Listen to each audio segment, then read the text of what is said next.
Study IQ IAS, अब तैयारी हुई अफोर्डेबल। चाइना के साउथ वेस्टर्न प्रोविंस सिचुआन की कैपिटल सिटी है चेंडू। पॉपुलेशन के लिहाज से चाइना के सबसे बड़े शहरों में से एक है। इसी सिटी में हाल ही में कंडक्ट हुआ है समर वर्ल्ड यूनिवर्सिटी गेम्स। वैसे तो इसे होना था 2021 में, बट कोविड-19 की वजह से ये तब पोस्टपोन हो गया था। ये टूर्नामेंट हर 2 साल पर होता है। इस साल इस टूर्नामेंट का शेड्यूल था 27 जुलाई से 8 अगस्त, जिसमें पूरे वर्ल्ड से प्लेयर्स ने पार्टिसिपेट किया। इसमें इंडिया के भी 227 एथलीट्स शामिल हुए। अगर आप सोच रहे हैं कि आज के डिस्कशन में हम समर वर्ल्ड यूनिवर्सिटी गेम्स या फिर चेंडू सिटी के बारे में क्या बात करने जा रहे हैं, तो आप गलत सोच रहे हैं। हम इन दोनों ही टॉपिक्स पर कोई डिस्कशन नहीं करने वाले, बल्कि हमारा आज का टॉपिक ऐसा है जिसका रेफरेंस इन दोनों से जुड़ा हुआ है। दरअसल समर वर्ल्ड यूनिवर्सिटी गेम्स में पार्टिसिपेट करने इंडिया की वुशु टीम को भी चेंडू जाना था, लेकिन टीम जा नहीं पाई। वुशु टीम के 8 प्लेयर्स को एयरपोर्ट से ही वापस घर भेज दिया गया। किसने भेजा? गवर्नमेंट ऑफ इंडिया ने, क्योंकि इन 8 में से 3 प्लेयर्स को चाइना ने स्टेपल वीजा इशू किया था। ये तीनों प्लेयर्स अरुणाचल प्रदेश के रहने वाले थे। अब सवाल यह है कि क्या होता है ये स्टेपल वीजा, किसे इशू किया जाता है, क्यों किया जाता है, क्या है इसकी हिस्ट्री, ज्योग्राफी। स्टेपल वीजा की वजह से इंडिया को क्या ऑब्जेक्शंस हुए और क्यों चाइना बार बार इस तरह की हरकत करता है, इन सब सवालों के जवाब तलाशेंगे आज के जियो पल्स में।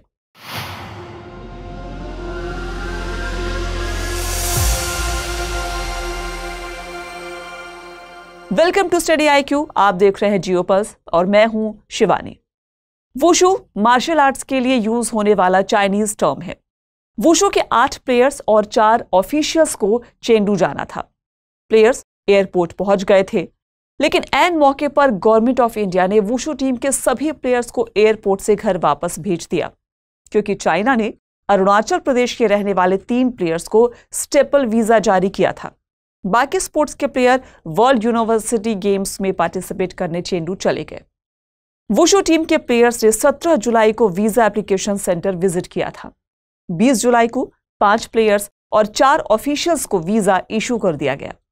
3 प्लेयर्स को होल्ड पर रखा गया। 24 जुलाई को इन तीनों प्लेयर्स से दोबारा अप्लाई करने के लिए कहा गया। ये तीनों प्लेयर्स अरुणाचल प्रदेश के रहने वाले थे। 26 जुलाई को इन तीनों प्लेयर्स को स्टेपल वीजा इशू किया गया। Government of India staple visa को मान्यता नहीं देती, इसीलिए इंडिया ने चाइना के इस एक्ट का विरोध किया और यह फैसला किया गया कि वुशु टीम का कोई भी प्लेयर चाइना नहीं जाएगा। गवर्नमेंट ऑफ इंडिया ने इसे अनएक्सेप्टेबल बताया। मिनिस्ट्री ऑफ फॉरेन अफेयर्स के स्पोक्सपर्सन अरिंदम बागची ने कहा कि इंडिया ने हमेशा से ही स्टेपल वीजा पर ऑब्जेक्शंस किए हैं, इसे एक्सेप्ट नहीं किया जा सकता। बागची ने कहा कि हमारा स्टैंड क्लियर है। डोमिसाइल और एथनिसिटी के बेस पर वीजा में किसी भी तरह का डिस्क्रिमिनेशन एक्सेप्ट नहीं किया जाएगा। हमने इस इशू को चाइनीज ऑफिशियल्स के सामने रेज किया है और अपना कड़ा विरोध भी दर्ज करवाया है। यह तो हो गया रीसेंट इंसिडेंट जिसके बारे में हमने आपको बताया है। अब चलते हैं स्टेपल वीजा की तरफ। शुरू करते हैं पासपोर्ट से। पासपोर्ट किसी भी सिटीजन का बेहद इंपॉर्टेंट डॉक्यूमेंट होता है। यह आपकी सिटीजनशिप का प्रूफ भी होता है। अगर आपको किसी फॉरेन कंट्री में जाना है तो आपके पास पासपोर्ट का होना बेहद जरूरी होता है। यह गवर्नमेंट ऑफ इंडिया के द्वारा इशू किया जाता है। इंडिया का कोई भी सिटीजन इसके लिए अप्लाई कर सकता है।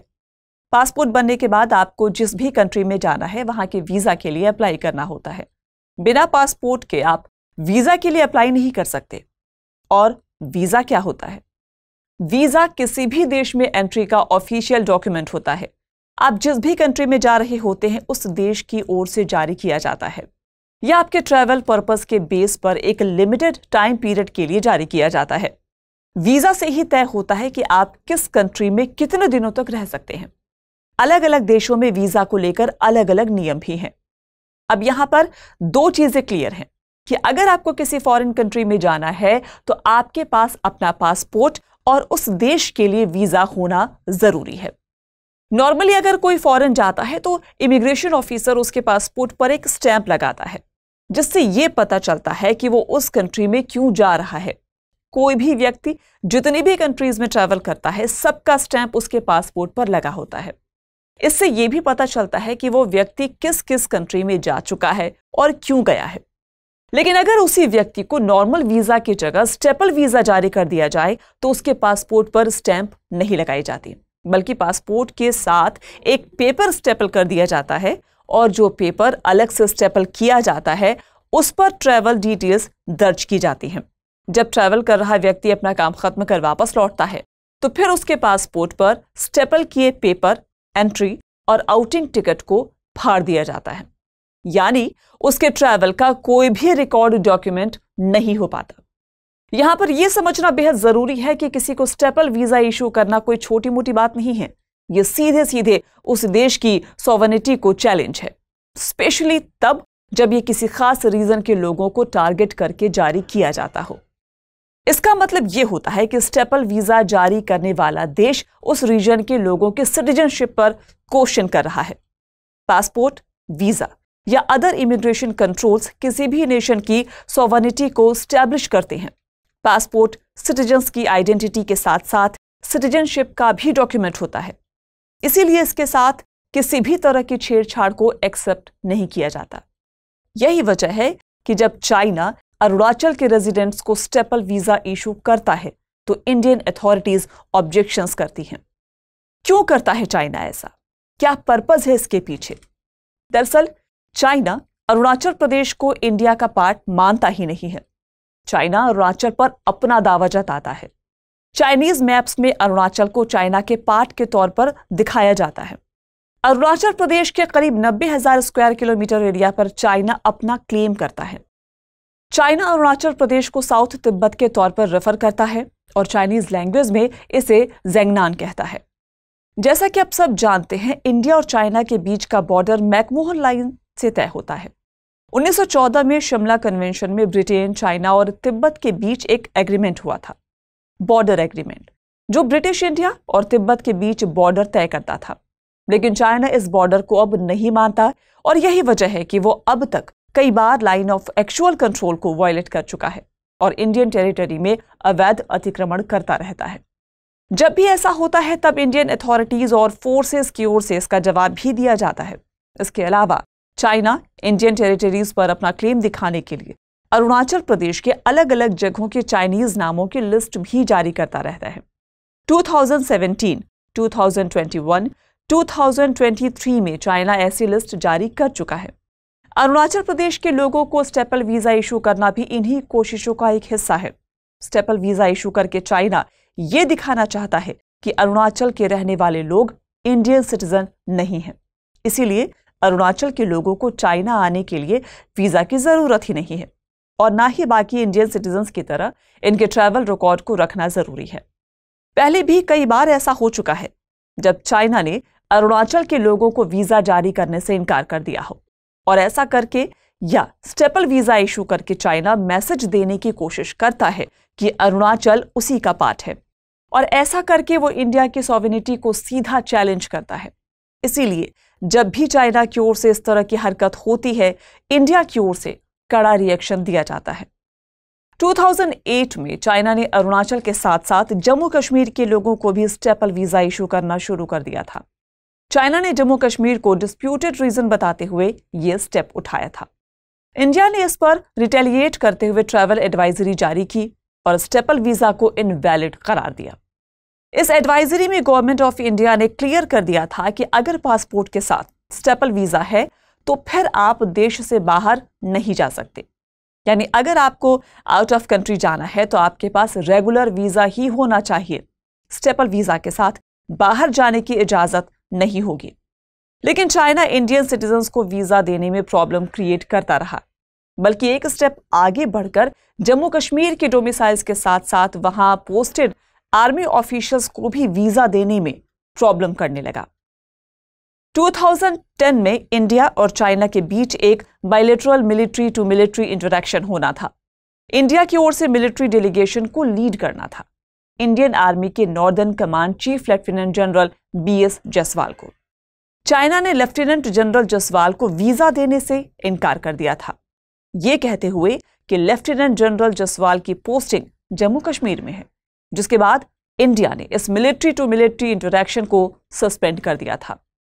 2011 में ब्रिक्स समिट के दौरान दोनों देशों ने इस प्रॉब्लम पर बात की और इसे सॉल्व भी किया। इसके बाद चाइना ने जम्मू कश्मीर के रहने वाले लोगों को, आर्मी ऑफिशियल्स को रेगुलर वीजा इशू करना शुरू किया। हालांकि अरुणाचल को लेकर चाइना के रुख में कोई बदलाव नहीं आया और ऐसे कई मौके आए जब अरुणाचल के लोगों को चाइना ने स्टेपल वीजा जारी किया, जिस पर भारत ने रिटेलिएट भी किया। एक नजर डाल लेते हैं ऐसी प्रमुख घटनाओं पर। सबसे पहले 1983 में अरुणाचल प्रदेश असेंबली के स्पीकर टीएल राजकुमार को चाइना ने वीजा देने से इनकार कर दिया था, ये कहते हुए कि उन्हें चाइना आने के लिए वीजा की जरूरत नहीं है। एक तरीके से चाइना ये क्लेम कर रहा था कि अरुणाचल प्रदेश उसी का पार्ट है। 2007 में चाइना के सीनियर आईएएस गणेश कोउ को वीजा देने से इनकार किया। गणेश कोउ 107 आईएएस ऑफिसर्स की टीम का हिस्सा थे जो स्टडी विजिट के लिए चाइना जा रही थी। प्राइम मिनिस्टर के इंटरवेंशन के बाद ये विजिट कैंसिल हो गई थी। 2007 में ही चाइना ने अरुणाचल के एक विधायक और 3 अधिकारियों को वीजा नहीं दिया था, जिसकी वजह से वो चारों साइंस एंड टेक्नोलॉजी ब्यूरो के इनविटेशन के बावजूद एक प्रोग्राम में हिस्सा नहीं ले पाए। 2009 में जम्मू कश्मीर के रहने वाले एक फ्रीलांस जर्नलिस्ट को चाइनीज एम्बेसी ने स्टेपल वीजा इशू किया, जिसकी वजह से उसे दिल्ली एयरपोर्ट पर रोक दिया गया। साल 2011 में चाइना ने एक चैंपियनशिप के लिए अरुणाचल प्रदेश के 5 कराटे प्लेयर्स को स्टेपल वीजा इशू किया था, जिसकी वजह से ये प्लेयर्स टूर्नामेंट में पार्टिसिपेट करने नहीं जा पाए। 2011 में ही एक वेट लिफ्टर और एक टीम मैनेजमेंट स्टाफ को दिल्ली एयरपोर्ट पर चाइना जाने से रोक दिया गया था, क्योंकि दोनों को चाइना ने स्टेपल वीजा इशू किया था। 2013 में 2 आर्चर्स स्प्रांग यूमी और मोसेलो मीहू को भी स्टेपल वीजा इशू किया गया था। ये दोनों Archer youth world archery championship में नहीं जा पाए थे। 2016 में चाइना ने अरुणाचल प्रदेश बैडमिंटन एसोसिएशन के सेक्रेटरी बमांग टैगो को वीजा देने से इनकार कर दिया था। टैगो को चाइना में टूर्नामेंट खेलने जा रही इंडियन बैडमिंटन टीम का मैनेजर नॉमिनेट किया गया था। उन्हें 14 मेंबर्स वाले इंडियन टीम को लीड करना था, लेकिन चाइना ने उसे वीजा देने से इनकार कर दिया। यानी ये पहली बार नहीं है जब चाइना ने इंडियन सिटीजन्स को स्टेपल वीजा इशू किया हो। चाइना लगातार अरुणाचल पर अपने क्लेम को मजबूत करने के लिए इस तरह की हरकतों को दोहरा रहा है। 2014 में इंडिया विजिट पर आए चाइना के फॉरेन मिनिस्टर वांग यी ने कहा था कि अरुणाचल के लोगों को स्टेपल वीजा देना चाइना का गुडविल गेस्चर है। हालांकि गवर्नमेंट ऑफ इंडिया का स्टैंड 2009 से ही ये रहा है कि डोमिसाइल और एथनिसिटी के बेस पर किसी इंडियन नेशनल वीजा एप्लीकेंट के साथ डिस्क्रिमिनेशन एक्सेप्टेबल नहीं है। आज जियो पल्स में इतना ही। आपको हमारा यह एपिसोड कैसा लगा हमें जरूर बताइए। नेक्स्ट एपिसोड में किसी नए टॉपिक के साथ आपसे फिर मुलाकात होगी। तब तक अपना ख्याल रखिए। Good bye. Study IQ IAS अब तैयारी हुई अफोर्डेबल।